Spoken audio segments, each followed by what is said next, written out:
Alada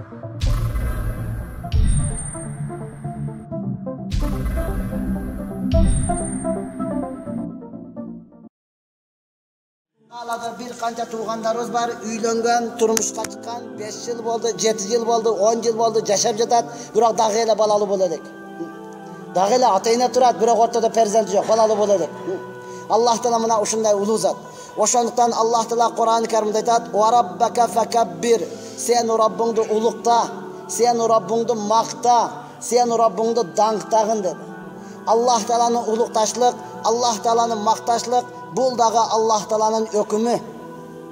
Allah Teala'nı qancha maqtasangiz, Allah Teala o'shanchalik maqtovga tatbiq uzat.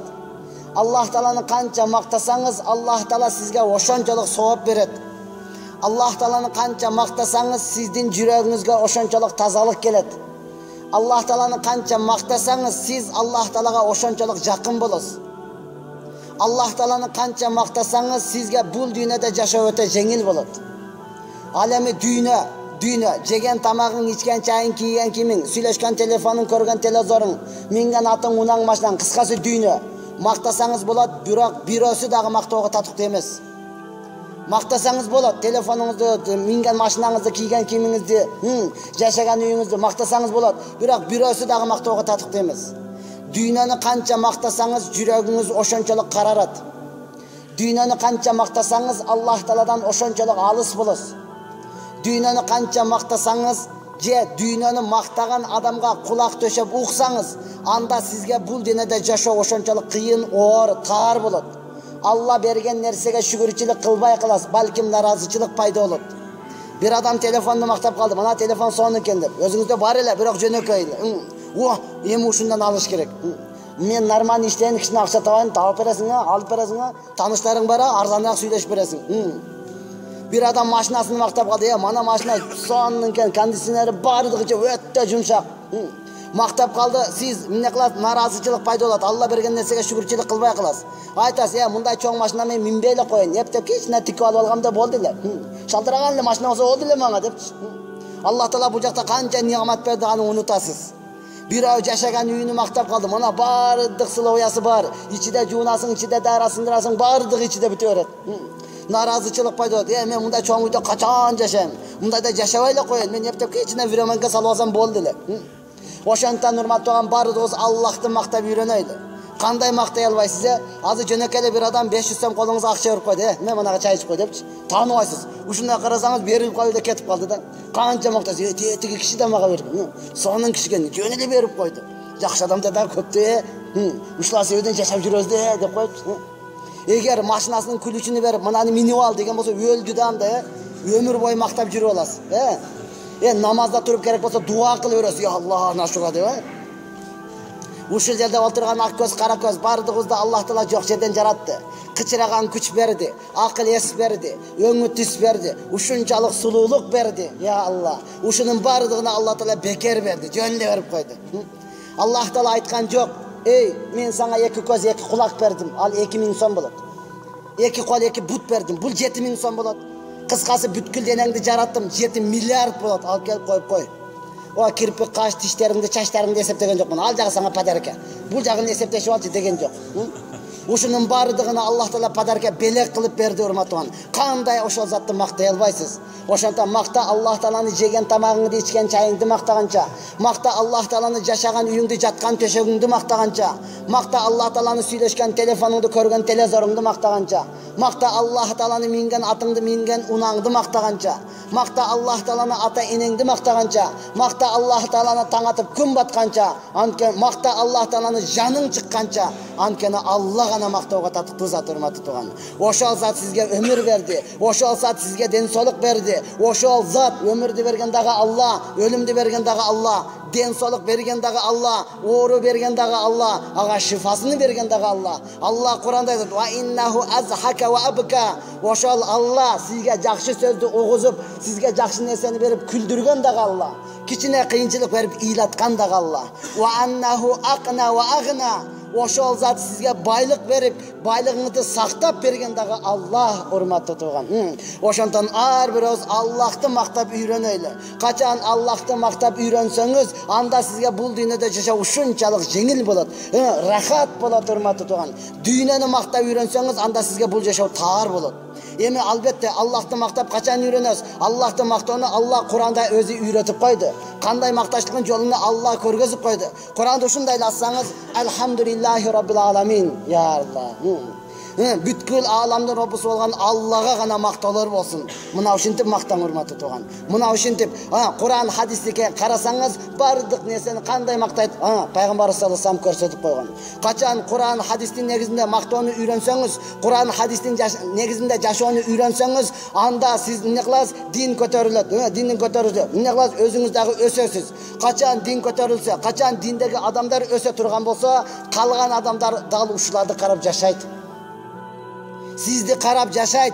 Бардыгы Курандан, хадистен сөз алат, андан кийин даражасы көтөрүлөт. Куран хадистин негизинде жашамайынча эч качан көтөрүлбөй турматтуу. Караң, машалла, бардыгыбыз билебиз, тажрыйбадан өтүп, кичине дават мээнетини кылдык. Бардыгы халал сурап калды. Адал жеш керек экен. Халал барбы? Халал эс деп элечи. Ол түшүнбөй тоорус эч нерсени. Нет деп койду, чыгып кетти. Бардыгы эле халал эс деди. Нет, бардыгы сурап, халал деген эмне? Болду, эмне кылды? Бардыгы халал сурап калды, жазыла баштады. Халал такси, халал бильярд, halal kafe, halal muzika. Dinge karab bardыгы өсүп калды, урматтуу тууган. Ушунчалык деңгээлге жетти, Көкжарга барсак, бир мечит бар экен, үстүгө мечиттин бир намазкананы издеп бардык эле, бир үй бар экен, үстүгө мечиттин мунарасын коюп коюптур. Биз намазкана алып келдик, ушул намазкана десек, жок дейт. Намазкана башка жакта. Эмнеге? Бул көз ачыктын үйү экен. Адамдар ушундай бар жерге көп кирип атат, ошого ушуну коюп койдук дейт. Ошого ушуну коюп койдук дейт, урматтуу тууган. Адамдар көп келсин депчи. Динге качан келдиңиз? Эми караң, мактоодо Аллах Таала көрсөтүп койду. Эми жөнөкөй эле инсан бир чоңураак жумушта иштеп калган болсо, ошого мени ишке ал десеңиз, арыз жаз дейт. Ал деген сөз мени макта деген сөз. Арыз жаз деген сөз мени макта дейт. Ошого кандай мактаны келиштирсеңиз, жумушка алам. Болбосом жок, кете бер. Эми арыз жазышыңыз керек. Улуу, урматтуу, алтындан ардактуу, күмүштөн салмактуу Эшматов Ташмат Башматович. Мени жумушка алышыңызды суранам. Анан карап жакшы боло турган болсо макул келе бер дейт. Түшүндүңбү? Баады Куран хадистин негизинде жашайт. Ошондон ар бирөөбүз Куран хадистин негизинде Аллахты мактап үйрөнөйлү.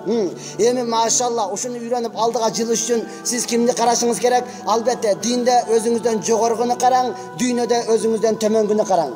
Ошондо алдыга жыласыз, урматтуу тууган. Эгерде наоборот боло турган болсо, сиз эмнеде дүйнөдө өзүңүздөн жогоргуну карасаңыз, динде ылдыйгыны карасаңыз, анда нашкүр пенде болосуз.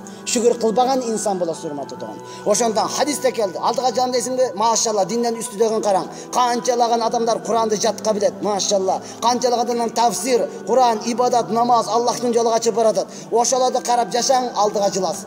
Дүйнөдөн өзүңүздөн төмөнгөн карап жашаң.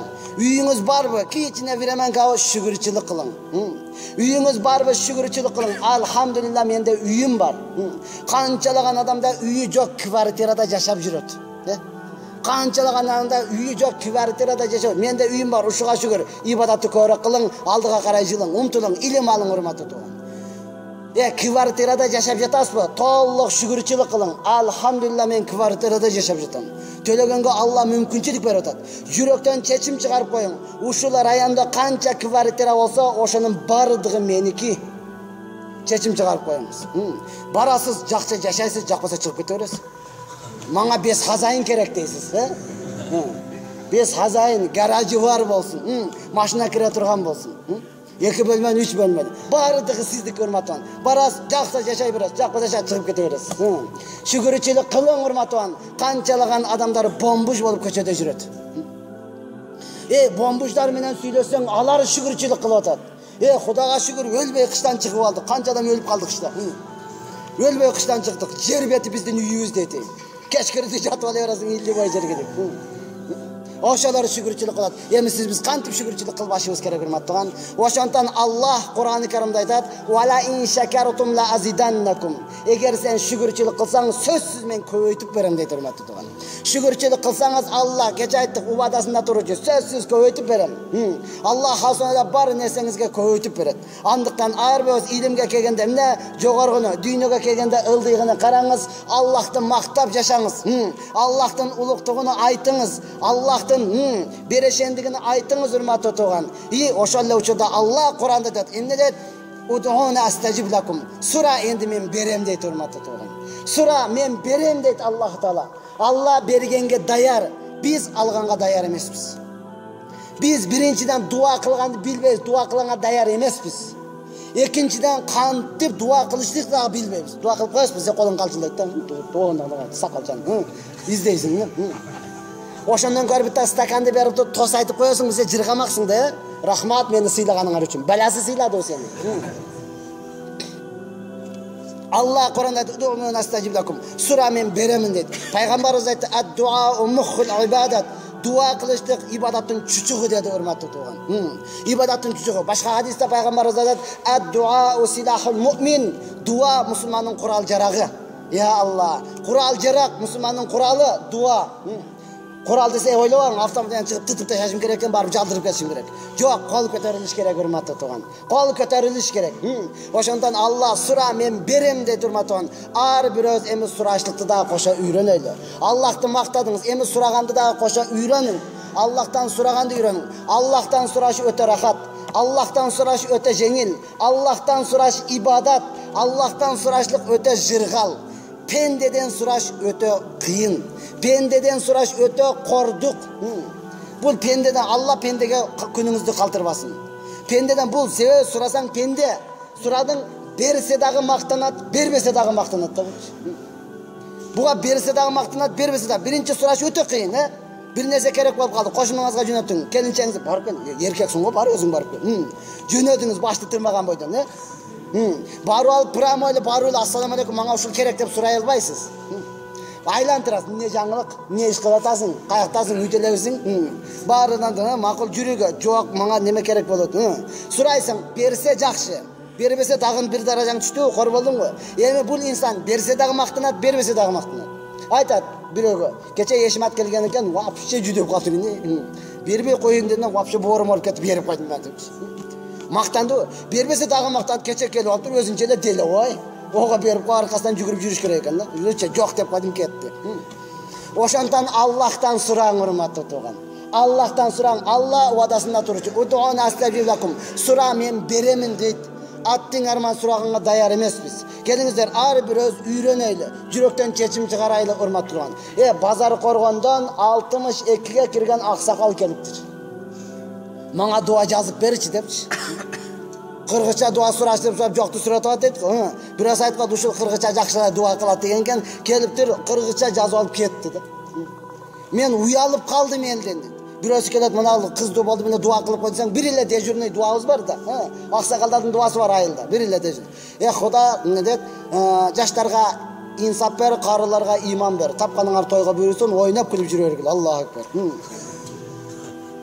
Жаштарга инсап бер, карыларга иман бер. Эмне, жаштарга иман кереги жокпу? Кара инсап бер, аксакалдар бар болсун, ал биз жашпыз. Анан карыгандан кийин оозуңда бир бүтү тишиң жок, же кыларга ишиң жок, мачитке келесиң байлы жок. Барбасак болбойт деп кой, Ошондон уматтаган, ал айтат, аны уялдым деп. Ким эле келсе, ушул эле бир эле дуа да. Ошондон урматтаган бардыгы дуаны жазып алып болсо дагы жаттайлы. Аллахтан сурап үйрөнөйлү, урматтуу туган. Аллах Таала сура беремин дейт. Кол көтөрүп сурасаңыз, Аллах Таала бербей коюшка уялат. Пайгамбар хадисте дагы айтат, кайсы бир инсан ислам дининде чачы менен сакалы агарса, ал дуа кылып сураса, мен ага бербей коюштан уялам дейт, урматтуу туган. Ансыз деле караң, ушул жерде отурган бардык нерсебизди Алла Таала суратпастан берди го, Жера сурадыңызбы, Алла мага ушундай көрө турган көз бер, катар тиш бер, нормальный мындай сүйлөй турган тил бер деп сурадыңызбы? Суратпастан туруп Алла берди го. Эми кол көтөрүп сурасаңыз, Алла Таала кантип бербей койсун сизге, урматтуу туган. Кантип бербей коет Аллах Таала. Биз сураганга даяр эмеспиз. Kandip suraştığın yolunu bilbeybiz. Oşondan kelingizler. Ar bir yürekten çekin. Ar bir nerseni öğreniş öte zarıl. Bardık nerseni ne kıldı iğne ciyirge çeyin. Peygamberimiz açıktan açık korsatıp ketdi. Allah Teala Kur'anda açıktan açık aytdı. Emi bardığı yürekten çeçim çıkaraylı keç aytkanda men oňolum. Ulamalar aytat. Eki nerse var. Negizi 4 nerse, ekosu. Eng jakşı nerse. Eki nerse var andan dağı jakşıraak deydi hurmatly. Eki nerse var öte jakşı nerse. Eki nerse var andan dağı jakşıraak. Birinci, kedeydin bereşen boluşluğu öte jakşı nerse. Alemi baylardın bereşen boluşluğu andan dağı jakşıraak dedi. Kedey bolsa dağı bere tayıp öte jakşı nerse. Baylardın bereşen boluşluğu andan dağı jakşıraak. Ekincisi, jaştardın meçitke keliştigi, jaş mezgilde namaz okup, Kur'an okup, dua kılışlığı bu öte jakşı nerse. Alemi qarıgan aksakallardın dinge keliştigi, namaz okup ibadat kılışlığı andan dağı jakşıraak. Qarısı var, nırısı var. Uşulle nerseni teskerge kılıp aytat. Eki nersi var öte jaman nerse. Eki nersi var andan dağı jamanırak. Andan dağı jamanırak. Birincisi baylardın tekever boluşluğu öte jaman nerse. Öte jaman nerse. Kedeydin tekever boluşluğu andan dağı jamanırak dedi. Baylığı maşinasına, üyüne, akçasına tayanıp atat. Kedey kapkara ağır kim gitti tayanıp atat. Ne için tekeveril kılıp atat? Öte zaman hiç kimge jakpay turgan nerse. Oşalle uçurda aytat. Jaştar maşallah, jaştardın, aksakallardın namaz okuşluğu, aksakallardın dinge kelişligi. Ya Allah, jaştardın namaz buzuluşluğu öte zaman nerse. Jaştardın buzuluşluğu, jaş kezdiğinde kızlara varıp, jaş kezdiğinde kompüterge varıp, jaş mezgilden içip buzuluşluğu öte zaman nerse. Alemi qarıgan aksakallardın buzuluşluğu andan dağı jamanırak dediler. Andan da mı jamanırak? Ana kimden keliniken dep turgan bolsa, aksakal qarıdыңыз go. Qarıga men jürek jaşta deyip turgan bolsa, hiç kimge jakpay turgan nerse de hurmatly turgan. Oşondan ar öz dengelibizdi bileyli. Ar öz özüdün ordubuzdu bileyli. Oşonun negizinde hareket kılaylı. Bardığız aksakaldar jaştarga, jaştar maşallah özden jogorı aysın, ülgü bolsun. Albatta bir kezde musulmandy körüp kafir öskön, agany körüp ini öskön, ejeni körüp singdi öskön. Menet bolboy kaldı, dinge hareket bolboy kaldı, kurbançılık bolboy kaldı. Musulman kafirde karab yaşap kaldı. Ağa inisini karab yaşap kaldı. İni mananda kıladı. Eje singdisini karab ösüp kaldı hurmatly tuğan. Oşondan bizge menet boladı, bardığı yürekten çeçim çıkaraylı. Erkek oňolaylı, araňaylalı, anan ayaldarga dağı menet kılaylı. Keçe sözüm jarımda kelgen Allah Teala Kur'an-ı Kerimde aytkan: "At-tayyibatu lit-tayyibina wat-tayyibuna lit-tayyibat." Taza erkekler taza ayallar üçün. Taza ayallar taza erkekler üçün degen. Erkek kança taza olsa, algan ayalyň, jaşap jatkan ayalyň oşonçoluk taza bolat. Ayal kança taza olsa, küyösü da oşonçoluk taza bolat. Al-habisatu lil-habisina wal-habisuna lil-habisat. Allah Kur'anda aytat, buzuk ayallar buzuk erkekler üçün, buzuk erkekler buzuk ayallar üçün degen. Bul Allah'tın zakonu. Siz özünüzde gana aldaysız, Allah'ta alday albaysız. Oylova özgöçe jaştar ünlükler. Men oyna olayın, alganda çötki kızdı alam depçi. Sana tiye turgan kız da aytат, men azı oyna olayın, tiygende çötki jigitke tiyip alam dep. Oşondan jalpı kırgızdın sözü var, ekovi baş koşup üylөнгөндө bardığı aytat, izdeşpey tabıştıňar endi baktılуу bolgula deydi. Emi baktılуу bolgula deydi hurmatly tuğan. Kançanın üstünde yatkan bolsaň oşonçonun astında, kançanın astında yatkan bolsa oşonçonun üstünde. Oşondan oyloň, körbey kaldı, bilbey kaldı, eç nerseni sezbey kaldı. Jok, bul Allah'tın zakonu. Nijni alarçada Qarıken meçiti, medresesi, okuçularga bayan berip, ala qarılar Kur'an'ı qaysı жерден okusaň ulap kete berет. Uşul ayat ulasam alar okup ketet. Uşunu kotorup aytıp bersem, bir olsa da damıla toğra ayttınız. Men Allah'tın aytkanı aytıp, men toğra aytkan jokmун. Allah'tın zakonu. Allah aytıp jatat. Makul, emne üçün desem aytat, bir biz menen okugan qarı bar ele dedi. Kur'an'ды baş ayağa jattagan. Qaysı жерден surasaň aytıp kete beret turgan. Uşunçalyk qarı ele, biroq içine buzuk ele dedi. Jatpagan kızı jok ele dedi. Ana kızdı könüp az bar köndürüp kelem deyle boldu, eşitip kele beretile dedi. Ahırında üylöndü, denesini satıp işlegen kızga üylöndü dedi. Bul Allah'tın zakonu hurmatly tuğan. Andyktan kançalagan adamlar çalat. Damıla üylönen demdi. Anan jakşı kız çıkpay jatat, medreseňizde de jakşı kız barmı? Jindi, özüň kandaysın? Özünü karap ele jakşı kız izdep jüret, üylönen dep. Канчалаган балдары жүрөт. Мен кызымды турмушка берейин десем, жакшы жерден келбей жатат. Кызың кандай эле? Ошондон урматтаган ар бирөөбүз, ушул элде жашап жаткандан кийин бардыгы жүрөктөн чечим чыгарышы керек. Болду, дин менен жашайбыз. Бул дин жөнөкөй эле нерсе эмес. Каалаганда намаз окуп, каалаганда кете бере турган. Каалаганда келесең, жок урматтаган. Бул Аллахтын өкүмү. Сиз инсан айтып жаткан адамга карабаң, өкүм берип жатканга караң. Шайтан алейхилана айтылып жаткан адамга карады. Ошондон шайтан болду. Түшүндүңбү? Ушуга сажда кыламбы? Адамга карап ушуга сажда кылам. Өкүм Аллахтыкы эле. Түшүндүңбү? Аллахтын өкүмү болду деп сажда кылганда шайтан болбойт эле, урматтуу. Адамга карап, ушуга сажда кыламбы? Төмөн санады. Ошондон сиз инсанга карабаңыз. Эң негизгиси өзүңүздү жашмын деп алдабаң. Ошол эле учурда мен каарып калдым, жашым өтүп кетти деп үмүттү дагы үзүп салбаң. Аламдан Бехлүл деген алым өткөн, бардыгыбыз билебиз. Бехлүл деген алым. Күндөрдүн бир күндө Басра шаарынын көчөлөрүнөн бир көчөдө өтүп кете жаткан учурда жаш наристелер көчөдө жаңгак жана бадам менен чүкө ойноп жатат. Ашык ойноп жаттыр, чүкө. Ошол эле учурда аладан дагы жашыраак наристе жолдун боюнда чыркырап ыйлап жатат. Аны көргөндө Бехлүл алым жакшы ниет кылды. Бул жаш наристе. Булар чоңураак экен. Мында жаңгагы жок окшойт. Ушул жаңгагы жогдан ыйлап жатыптыр. Мен ушунун көңүлүн көтөрүп коеюн. Ушуну сооротуп коеюн. Ушул жаш наристени кубандырып коеюн. Я Алла. Эгер жетим болгон болсо, жетим ыйласа асман менен жер титирейт деген урматтуу тууган. Ошондон сооп каякта экенин билет алым. Келди дагы жаш наристеге айтты: балакайым, ыйлаба. Жүр, мен сени базарга апарып көп жаңгак алып берем, сен дагы келип ушулар менен биргеликте ойнойсуң деди. Дегенде жаш наристе карап туруп айтат: башы жок акмак. Сен бул жашоого ойнош үчүн келдиңби деди да. Алымды уруша баштады. Алым таң калды. Анан эмне үчүн келгенбиз? Биз бул жашоого Аллахтын өкүмдөрүн аткарып, адамдарды жакшылыкка чакырып, жамандыктан кайтарып, ибадат кылыш үчүн келгенбиз. Ойнош үчүн келген эмеспиз. Сен муну каяктан билесиң? Десе жаш наристе дейт. Аллах Таала Кур'ан-ы Каримде Момундар сүрөсүнүн 115-аятында айткан: "Афа хасибтум аннама халакнакум абаса ва аннакум илайна ла туржаун." Маниси, котормосу: инсандар, Аллах Таала бизди бул дүйнөгө жөнөкөй эле жаратып койгон. Биз эми кайра Аллахтын алдыга кайтып барбайбыз деп ойлойсуңарбы? Деп Алла Кур'анда айткан. Ушул аятта мен билем, Аллах Таала бизди жөнөкөй ойнош үчүн жараткан эмес, ибадат кылыш үчүн жараткан деди. Муну укканда Бехлүл алымдын чачы тик турду. Алым айтты: балакайым, сен өтө илимдүү экенсиң, сен өтө алым экенсиң, мага жакшы насааттарды айтып бергин.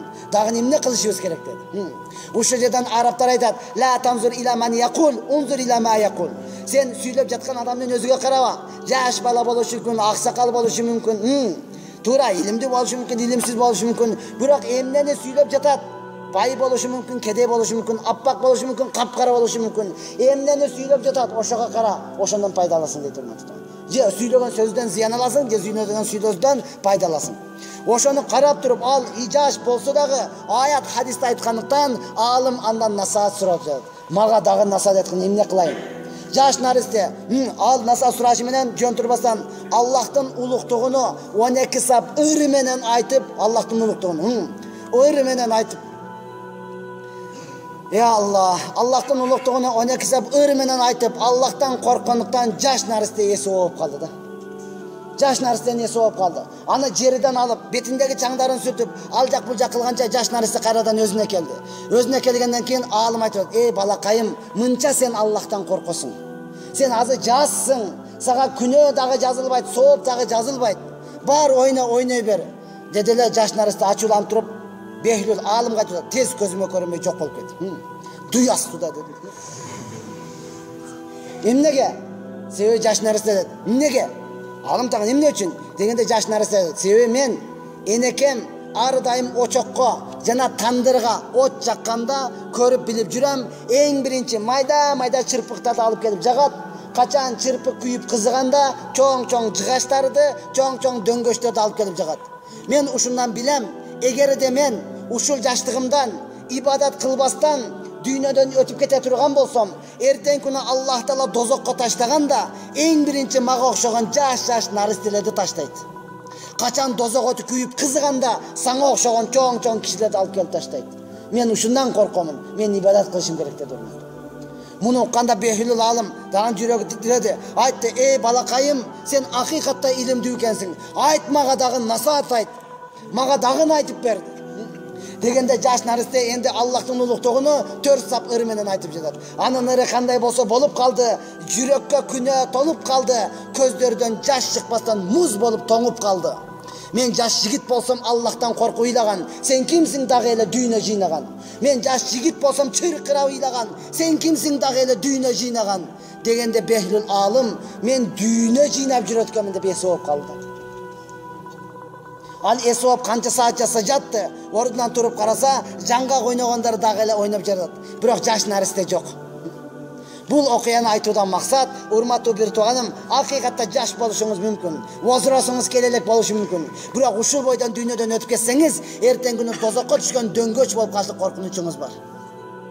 Туура каарып калдыңар, сизди союз тарбиялап койду. Сиз убагында мындай нерсе жок эле. Үмүттү үзбөң. Эгерде үмүттү үзүп дүйнөдөн өтүп кетсеңиз, эртең күнү тозокко түшкөн дөңгөч болуп калыштык коркунучуңуз бар, урматтуу тууган. Ошондон ар бир жүрөктөн чечим чыгарайлы. Болду, нафсинин каалоосун кылбайлы, Аллахтын өкүмүнү аткарайлы, урматтуу тууган.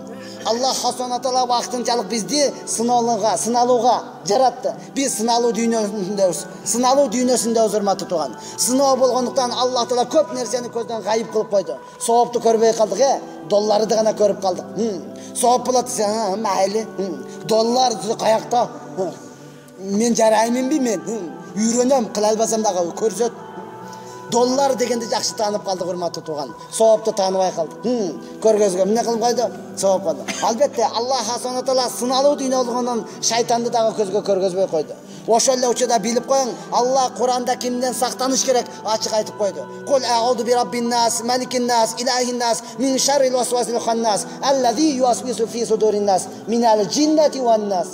Эй, шайтандан дагы инсандын азгыруусу күчтүүрөөк. Чөйрөңүздү өзгөртүң, урматтуу тууган. Шайтан азгырды. Шайтанга жөн эле васваса кылып азгырды, Ал эч нерсе эмес. Инсан динде болбосо бул жаман азгырат да. Бул ачык эле айтат, бетиң эле айтат. Эмне молдо болуп калдың сен дагы? Сакал коюп алсыңга. Вообще сага жарашпайт экен. Кой, эл койсо дагы сен койбу деп. Шайтан жөн эле васваса эле коет. Коесуңбу же алып эле салбайсың? Кантип барасың депчи. Душман эмне кылат? Адам баласы ачык эле айтат, урматтуу тууган. Ошондон чөйрөңүздү өзгөртүң.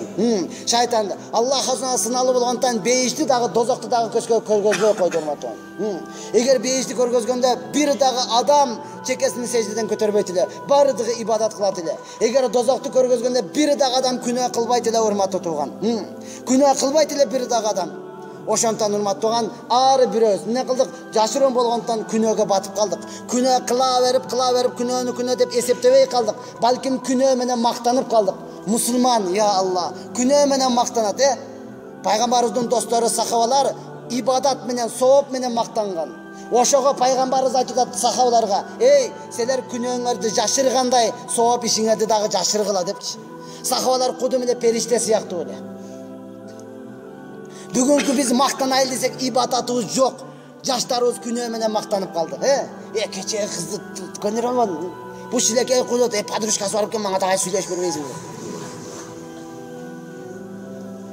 Анан, я Алла, ошондон жүрөктөрүбүз катып калды. Ошондон көздөрүбүздөн жаш чыкпай калды. Пайгамбар саллаллаху алейхи ва саллям сахабаларды отургузуп алып ушунчалык бул дүйнө ахиретти топто жамаами ал калам. Пайгамбар сөзмөндүк болгондон бул дүйнөнү топтоп алып баян бергенде отурганын бардыгы ыйлады. Бирок бир эле сахаба көздөн жаш чыкпайт. Зубайр разияллаху анху бир эле сахабанын көздөн жаш чыкпайт. Бардыгы ыйлап жатат, бирок бирөөсүнүн көздөн жаш чыкпайт. Пайгамбарыбызга келип айтты: "Эй Аллахтын элчиси, менин көзүмдөн жаш чыкпай жатат. Мен ыйлай албай жатам." Дегенде пайгамбарыбыз колуну көкүрөгүнө коюп туруп айтты: "Ухруж я адуаллахи." Эй Алланын душманы, чыгып кет. Деши менен көздөн жаш келип ыйлай баштады да. Ошондо пайгамбар саллаллаху алейхи ва саллям айтат: "Көздөн жаш чыкпашлык күнөөнүн көптүгүдөн болот" dedi. Күнөөнүн көптүгү өлүмдү унуткандыктан болот. Өлүмдү унутуу дүйнөнү жакшы көргөндүктөн болот. Дүйнөнү жакшы көрүү үмүттүн өтө узун болгондугунан болот dedi, урматтуу тууган. Көздөн жаш чыкпашлык жүрөктүн каттуулугунан, жүрөктүн каттуулугу күнөөнүн көптүгүдөн, күнөөнүн көптүгү дүйнөнү жакшы көргөндүктөн, дүйнөнү жакшы көрүшлүк үмүттүн өтө узун болгондугунан болот, урматтуу тууган. Акча тапсам мананы мындай кылам, манандай кылам, мынтип отам, манандай кылам. ошонун негизинде болот. Акыкатта бардыгыбызга ошол нерсе келип калды. Көздөрдөн жаш чыкпай калды, урматтуу туган. Биз үчүн пайгамбарыбыз канча көз жашын төктү эле. Биз үчүн пайгамбарыбыз саллаллаху алейхи ва саллям канча өмүрүнү арнады эле. Пайгамбарыбыз биз үчүн күндү күн дебестен, түндү түн дебестен, ысыкты ысык, суукту суук дебестен, өмүрүндө бир дагы будай нанны тоюп жебестен мээнетти кылды эле, урматтуу туган.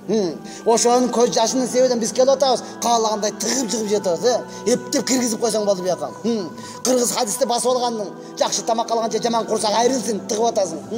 Анан кайдагы пайгамбардын сүннөтү, анан кайдагы пайгамбардын үммөтү, анан каяктагы гам, анан кайдагы пайгамбар үммөткө болгон күйүт. Анан качан бир тууганың келет, урматтуу туган. Мына ошончолук деңгээлге жеттик. Ошондон кимге мээнет, кимге курбанчылык, кимге аракет? Албетте мусулманга. Мусулман аракет кылмайынча, мусулман ойгонбоюнча, мусулман биримдикке келмейинче жок, эч нерсе оңолбойт, урматтуу туган. Бүткүл аалам сизди карап турат. Бүткүл жаны бар сизди карап турат. Күнүгө таң эрте менен жаны бар курт кумуска сизге кайрылат. Эй мусулман, качанга чейин ушинтип жүрөсүң? Эй мусулман, качан оңолосуң? Өзүңүздү актабаң. Алла Куранда айтып койгон: "Захарал фасаду фил барри вал бахри бима касабат айдин нас." Жер бетинде кала берсе, суудун ичинде, деңиздин ичинде бузукчулук, фасад башталды, силердин кылган кесепетиңерден деп айтып атат. Анан каякта өзүңүз карап алган жүрөгүңүз таза. Анан каякта сиз Аллахтан коркосуз. Ошондон ар бир жүрөктөн чечим чыгарайлы. Болду, мен оңолоюн. Мен адам болоюн. Мен Аллахтын ибадатын аткарайын. Жүрөктөн чечим чыгарып коюң. Болду, мен дин менен жашаймын. Уран кылың. Мен оңолсом бүткүл аалам оңолот. Диндин ураны менен жашасаңыз, көчөдө жүргөндө дагы алаңдабай нормально жүрөсүз да. Диндин ураны өзүңө керек, эгесине керек болбогон нерсе сага эмнеге керек? Өтө сонун сөз. Эгесине керек болбогон нерсе сага эмнеге керек? Болду, ушул сөздү карап алсаңыз, көчөдө алаңдабай түз жүрөсүң. 10 миң сом таап алсам, $1000 жаткан болсо не кыласың? Деп эки жак карай берсиң. Болду, $1000 жатып тур. Ал ээсине керек болбосо сага эмнеге керек? Шариат айтат, алдыңбы ээсин таап бер. Аманат сенде дейт, урматтуу туган. Бүгүнкү күнү ошол уранды билбей калдык. Эки жакты алаңдап карап калдыктан 10 мананча таап алсам деп, таптың аны не кыласың, урматтуу туган? Ээсине керек болсо жакшы сактабайбы? Ошондон ар бир динне эмне кылайлы? Аракет кылайлы. Бардыгыбыз машалла үйдөгүлөргө, аялдарыбызга, кыздарыбызга, балдарыбызга, бир туугандарыбызга айтайлы, жеткирейли. Айтың, айтып кой сизден. Алла Куранда айтат: "Ва ма алайка алла язакка." Сен айт, алар тазаланбаса, алар сөзүңдү укпаса, алар ибадат кылбаса, алар күнөөсүнө таштабаса, сага күнөө эмес dedi. Саңа күнөө эмес. Ва ма алайка алла язакка. Саңа күнөө эмес. Сиз айтың. Я Алла, диндин хикматы. Алла Таала динге, илимди, динде билген нерсеңизди канча айтсаңыз, ошончолук көбөйөт өзүңүздөчү. Дүйнөнү канча берсең, ошончолук азаят, динди канча берсең, ошончолук сизде көбөйөт, урматтуу туган. Ошондон биз бул аламда дин, бул деңиз. Дин деңиз, урматтуу туган. Деңизге канча мусорка, канча жаман нерсени таштасаң, бардыгын ичиге камтып ала берет, Бирок ичиде таптаза балык өлүп калса чекеге чыгарып салат. Балык суда жашай берсин, жок, чыкса чекеге чыгарып салат, урматтуу туган. Ошондон ар кандай адам жашай берет. Бирок эртең өлдүңбү, кааласаң чекеге чыгарсың, урматтуу туган. Ошондон не кылайлы? Аллах Таала эмнеге өкүм берди? Ошону аткарайлы. Биздин келген эки эле максатыбыз бар, башка эч кандай максат жок. Биринчи максатыбыз толук Алланын өкүмүн аткар. Намаз оку, ораза карма, зекет бер, хажга бар. Жетиштүү болобу ушул? Болбойт. Жетиштүү болбойт муну менен. Намаз окуп атасың өзүң ажыга барып келдиң, ораза кармап атасың, 5 убак намазды мешитте окуп атасың, Куран окуп атасың. Жетиштүү болобу? Жетиштүү болбойт. Эмнеге? Себеби биз иман келтирген учурда ла илаха иллаллах деп эле калган жокпуз. Буга коштук эмнени? Мухаммад Расулуллахны коштук, урматтуу. Демек пайгамбарыбыздан келген максат эмне эле? Ошону аткарасыз. Андан экинчи максатыңыз ошол. Ибадат, намаз окуң, калгандарды ошого чакырың энди. Ошого чакырың. Эгер кимде ким айтса, мен Мухаммедтин үммөтү эмесмин десе, наазубилла, ал чакырбай эле койсун. Ибадат дагы кылбай койсун. Кылса дагы сооп берилбей турматтуу. Биринчи максат Алланын толугун өкүмүн аткарабыз. Эмнеге? Анткени биз Аллахтын пендесибиз, ошон үчүн. Экинчи, калган адамдарды ушуга чакырабыз. Эмнеге? Анткени биз пайгамбардын үммөтүбүз, ошон үчүн, урматтуу. Ошондон Алла даражаңызды көтөрдү. Сизди Алла авторитет кылды. Кунтум хайра умматин ухрижат линнас. Ya Allah. Силер жалпы инсанияттын пайдасына чыгарылган эң жакшы үммөт болдуңар деди Аллах Таала. Мындан өткөн сизге авторитет керек, депутат болуп иштейм, директор. Койчу директориңди. Койчу депутат. Сен үммөтсүң, пайгамбардын үммөтү. Ya Allah, канчалган пайгамбарлар ыйлап өттү го. Ya Allah, мени эмне пайгамбар кылгычаң Мухаммедтин үммөтү кыл депчи. Siz ыйлаган жоксуз, сураган жоксуз. Алла сизди жакшы көрдү, каалады, үммөт кылып даражаңызды көтөрүп койду го. Кайсы нерсе жалпы инсаниятка пайдасы тийген болсо, сөзсүз авторитет болот, урматтуу тууган. Сөзсүз авторитет болот. Куран, Таврот, Инжил, Забур бардыгы Аллахтын сөзү, Куран деле Аллахтын, Таврот кандай болсо, Забур биринчи түшкөн, Азыркы эмес, Забур, Таврот, Инжил, Аллахтын сөзү, Куран Аллахтын сөзү. Бирок Куран эмне болуп калды? Андан афсалият, наргылан бардыгын өкүмүнө жыйыштырып салды. Эмнеге? Худал линнас. Жалпы инсаниятка туура жол болгондугу үчүн. Жалпы инсаниятка туура жол болгондугу үчүн. Даражасы жогору болду. Пайгамбарыбыз эң акыркы пайгамбар болуп келди, Эң акыркы пайгамбар. Бардыгынан афсал эми биринчи бейишке кириш керек. Эмнеге? Кафатун линнас. Жалпы инсаниятка пайгамбар болуп келди. Ошон үчүн. Ошон үчүн урматтуу. Сиз биз акырда келдик, кичинебиз, арык. Мурдагы үммөттү билесизби, урматтуу тууган? Арчаны түп тамырынан жулуп алып көтөрүп келе берген. Чоң таштарды көтөрүп коюп койгон. Азыркы чөптү жула албай тамыры менен кол кыйып кетти, бир нерсе берди. Аллах Таала зато сизди эмне кылып койду? Урматтуу кылып койду. Эмнеге? Ухрижат линнас. Жалпы инсанияттын пайдасына чыгарылганыңыз үчүн. Мына ал кадыр баркыңызды билип коюңуз, урматтуу тууган. Өзүңүздүн ким экениңизди таанып алыңыз. Сиз пайгамбардын үммөтүсүз. Адам ата суктанган бул үммөткө. Адам атабыз айткан, я Алла, Алла бул үммөттү ушунчалык жакшы көрдү, мага бербеген нерселерди ушуга берди деди. Мага бербеген нерсени Алла ушуларга берди дейт атам атабыз. Айтат адам атабыз, эмнени? Я Алла, адам атабыз айт, мен бир эле кылба деген нерсени кылып коюп бейиштен чыгып кеттим дейт. Бир эле жебе деген нерсени жеп койдум, бейиштен чыгып кеттим. Булар миллион күнөөнү кылат дейт. Бир эле эмес, миллион. Бирок бир эле толук ихлас менен тооба кылса, Аллах Таала бейишке киргизип жиберет буларды деди. Тооба эле кылып ыйласа эле Аллах Таала бейишке киргизип жиберет деди. Ошондон пайгамбарыбыз хадисте айтат, Аллах Таалага жагымдуу сөздөрдүн эң жагымдуусу күнөө кылган пенде кол көтөрүп ыйласа, я Алла мени кечир депчи. Ушунун сөзү өтө жагымдуу дейт Аллах Таала. Бул Аллах Тааланын берген неаматы. Экинчиси, адам атабыз айтат, мен бир эле күнөөнү жебе деген нерсени жеп туруп жалаңач болуп калдым дейт. Кийимден айрылып калдым. Булар болсо жалаңач болуп күнөө кылат дагы париштедай болуп кийинип алат деди. Даражаңызды билип коюң, урматтуу тууган. Алла сизге канчалык даража берди. Алла сиздин даражаңызды канча көтөрдү. Алла сизге канчалык орун берди, урматтуу тууган. Аллах Таала берешен зат бере берет. Канча бере берет Аллах Таала, милдет кылбайт. Бирок сиз сураганды билиң. Сиз алганды билиң. Сиз ошого толук ишеним кылың. Мен сурасам берет. Алла берешен зат, өтө берешен зат. Я Алла. Кандайча? Караң, Ибрахим алейхисаламдын окуясын бардыгыбыз билебиз, Баласы Исмайылды муздады. Караң, Ибрахим алейхисалам бир эле күнү 1000 деген койду, 100 деген уйду, 10 деген төөнү курбанчылыкка чалып салды. Адамдардын бардыгы таң калды. Бир эле күндө ушунчаны курбанчылыкка чалып салды. Ибрахим алейхисалам айтты, Алла үчүн бул эч нерсе эмес. Эгер менин балам болсо, баламды дагы курбанчылыкка чалып салмакмын деди. Баласы жок эле. Бирок пайгамбарлык сөз кетти. Арадан жыл өттү, Аллах Таала перзент берди. Исмаил, Яхя, эки перзент берди. Эми Аллах Таала өкүм берди, Исмаилди курбанчылыкка чалгын.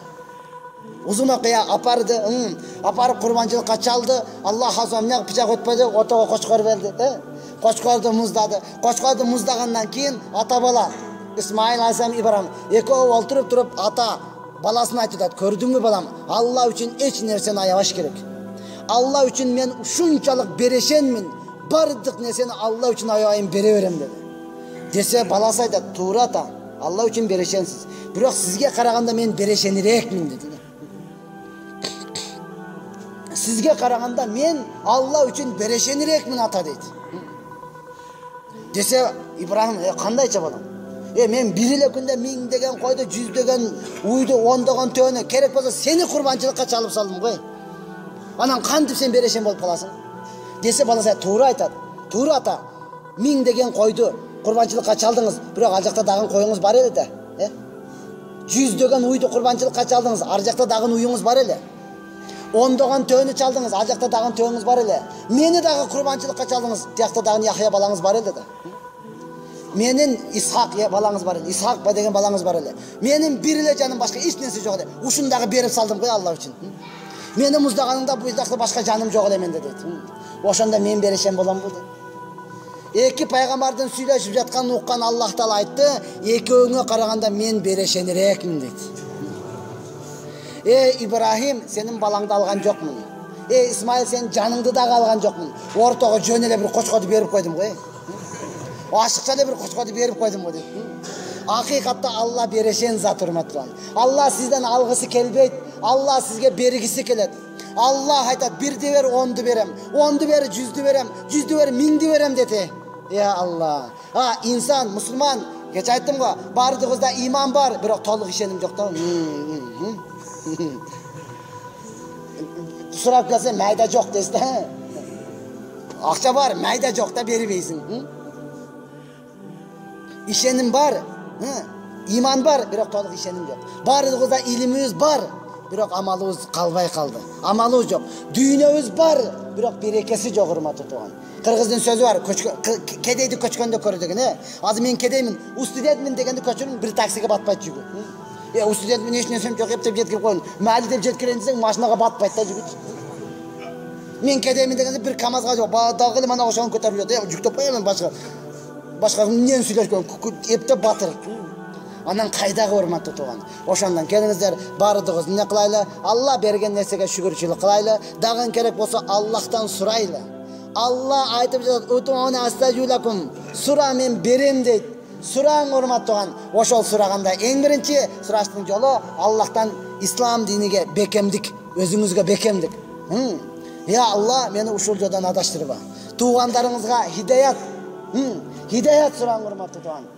Пайгамбар, андан кийин акырга дүйнөнү сураң, акырга коюң. Макулбу? Пайгамбарыбыз айтты досторго, силер Аллахтан казаныңар үчүн туз сурагыла, патинкеңер үчүн боо сурагыла деп айтат. Боо сура. Сура десе, сатып алам дейсиз да сиз, Аларда ушунчалык ишеним болгон, бардыгына сурасам Алла берет, бергенде дагы берекеси менен берет деген ишеним бар эле, урматтуу тууган. Сиз ага эмес, чөнтөңүздө акчаңызга, көчөдөгү магазинге ишенип калдыңыз. Ошол жерде бар сурап келе калды, Ошондон ар бирөөбүз эмне кылайлы? Сурашты үйрөнөлү. Бардыгыбыз Аллахты мактайлы. Хидаят сурайлы, туура жол, бекемдик сурайлы, урматтуу тууган. Анан акырында дүйнөнү сурайлы. Макул? Сурасаң болот. Эми дүйнөнү сураганда оозуңузду толтуруп сураң Аллахтан. Макул?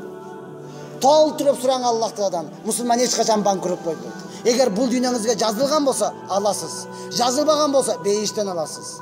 Ал жакта дагы жок болсо, күнөөңүз кечирилип жатат, Күнөөңүз кечирилип жатат, урматтуу тууган. Оозуңузду толтуруп, "Я Алла, мага миллиард бер. Эмнеге? Медресе салайын, мечит салайын. Жолдорду курайын, оңдоп коеюн, адамдар кыйналып атат. Я Алла, мага миллиард бер. Жетимдерди багайын. Миллиард бер." Оозуңузду толтуруп сураң. Эптеп үйгө жетип алсам болду эмес. Түшүндүңбү? Аллахтан толтуруп сураңыз, урматтуу тууган. Алла берешенди. Ошону айттым, тартиби. Аллахты мактаң, хидаят сураң, бекемдик сураң. Сура десең колду көтөрүп айтпаң, "Я Алла, сен асманда мен паста бир чамадан акча түштү." Аллах акбар. Сурашытынан жолunu билейли, урматтуу тууган. Аллахтан сурайлы. Аллах сура деп атабы, сураң, урматтуу тууган. Бул ибадат. Аллахтан кол көтөрүп сурасаңыз, Аллах Таала керек болсо, дүйнө асманды ачып жүгөрүп, периштелерге мактанганга даяр да. Мына менин пендем көрбөй туруп менден сурап атат депчи. Алла периштелерге мактанганга даяр сиз үчүн. Ошондон өзүңүздү оңдойлу, канча таза болсоңуз, дуаңыз ошончо кабыл болот.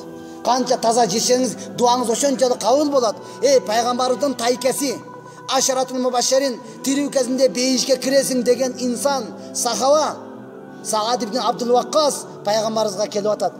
Аллахтын элчиси, мен дуа кылып жатам, дуаларым кабыл болбой жатат депчи. Ал пайгамбарыбыз мактанат, мына менин тайкем, кана тайкеңер барбы депчи. Ал бейишке кирет эле тирүү кезинде. Ошол айтат, дуа кылып атам, дуаларым кабыл болбой жатат. Пайгамбарыбыз айтты, арам тамактан бир жутум жеп койгон болсоң, 40 күн дуаң кабыл болбойт деди, урматтуу тууган. Анықтан тапқаныңыз эле киргизип кое бербестен, карап туруп, ошого жараша. Анан дуаңыз кабыл болот. Анан сизге көз жаш келет. Ya Allah. Allah'tan korkup ilan. Allah'tan korkup iladınız bir köz tamçı, bir yaşla çıktı bir tamçı. Dozak otunu öçürgönge sebepçi bolalat. Dozak otunu öçürgönge sebepçi bolalat urmatı tuğan. Ataң öylөгөндө ыйлаган көз жаш бул башка көз жаш. Банкрот болгонуңузда ыйлаган көз жаш бул башка көз жаш. Аллахтан коркуу ыйлаган башка көз жаш. Уламалар айтат, Аллахтан коркуу ыйлаган көз жаш 300 000 жылдык жолдон келе турган көз жаш дейт. Күтүп туруң урматтуу тууганым. Сурашыктын жолуну аалымдарыбыз көрсөтүп берип жатат. Сен Аллахтан сураганда жаш наристе ата энесинен кандай сурайт, ошондой сура дейт. Жаш наристе кандай сурайт, ошентип сурагын сен. Көрсө жаш наристеге баары бир экен дагычы. Сен чөнтөгүңдө акчаң барбы жокпу, кыйналып жүрөсүңбү, бирөөдү кидайт этип качып жүрөсүңбү, ого кызыктырбайт экен. Магазинге кирди мороженое, ата мороженое. Жок акча жок. Өкмөт бизди карабай атат. Ыйлайт экен. Жөнтөр ага келет атат, өзү урушат.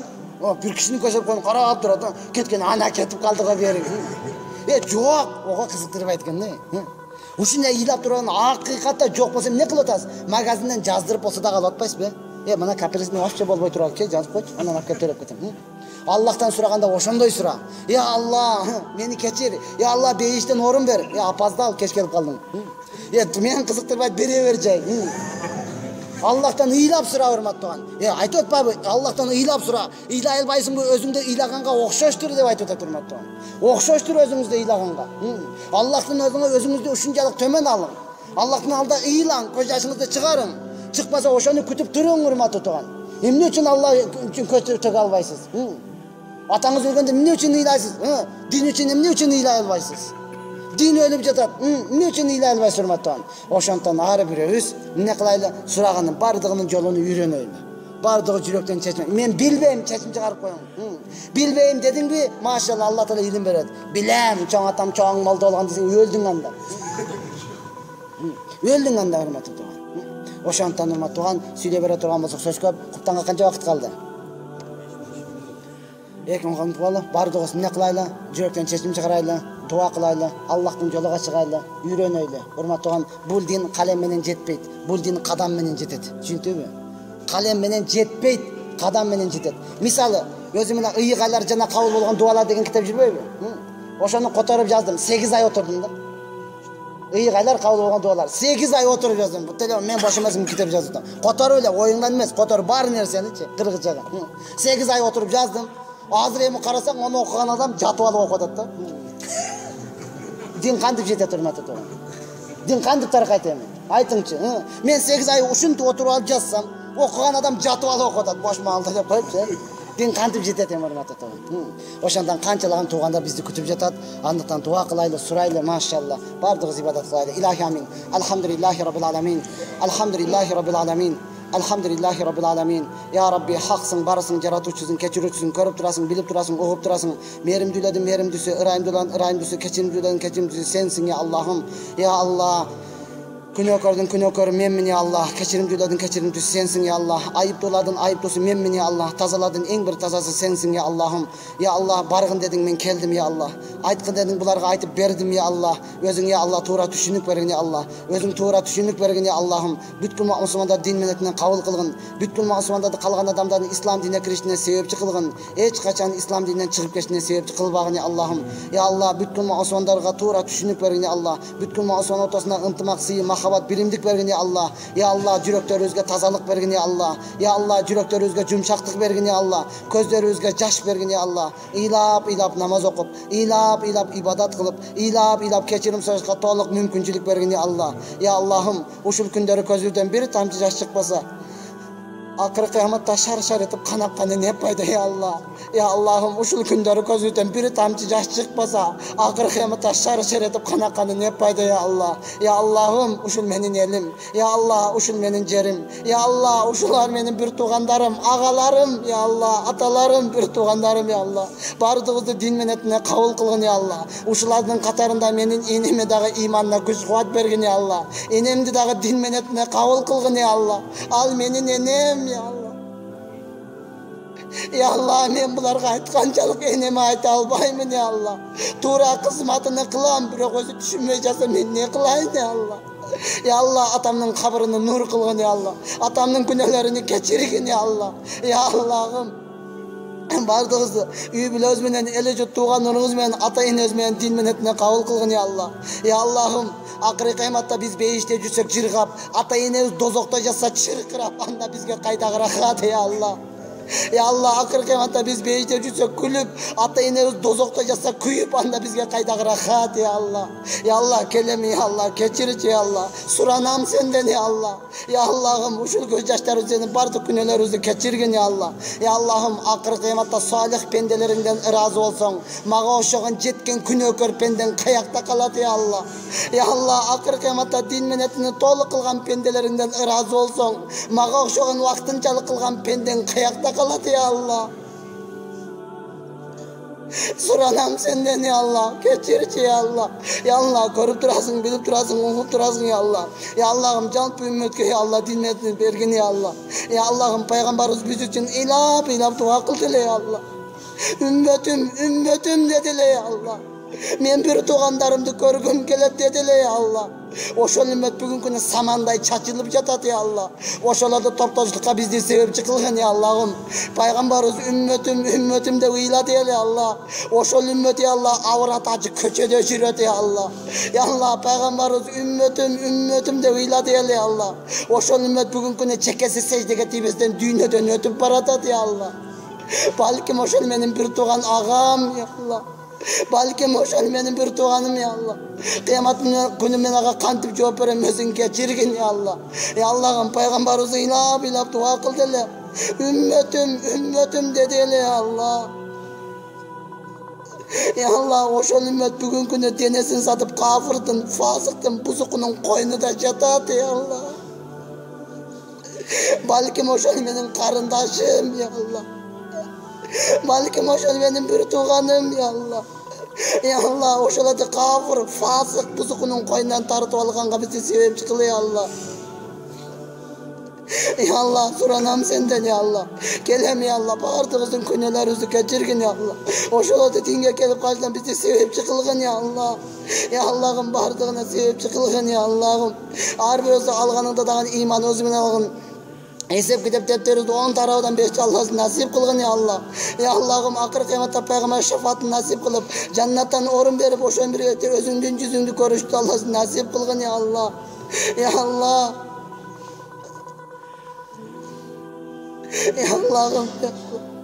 Ya Allah, Peygamberimiz ya Allah'ım, bardık ya Allah'ım. Peygamber sallallahu aleyhi ve sellem menetine bardığızı kabul kılgın ya Allah'ım. Doğru düşünük bergin ya Allah'ım. Ortağızga bilimdik, mahabat, ıntımak, tınçlık bergin ya Allah'ım. Üstüden gülüp jatkan ya Allah. Üstüden şıldıngdap şilekeye koyulup durgan kafirlardı özüne tapşırdık ya Allah. Eğer takdirinde hidayet bolsa toluk hidayet bergin ya Allah. Ya Allah'ım, takdirinde hidayet yok bolsa özüne algın ya Allah. Biz halsızbız, güçsüzbüz, muhtaçbız, günahkörüz ya Allah'ım. Allahümme salli ve sellim ala nebiyyina Muhammed. Allahümme salli ve sellim ala nebiyyina Muhammed.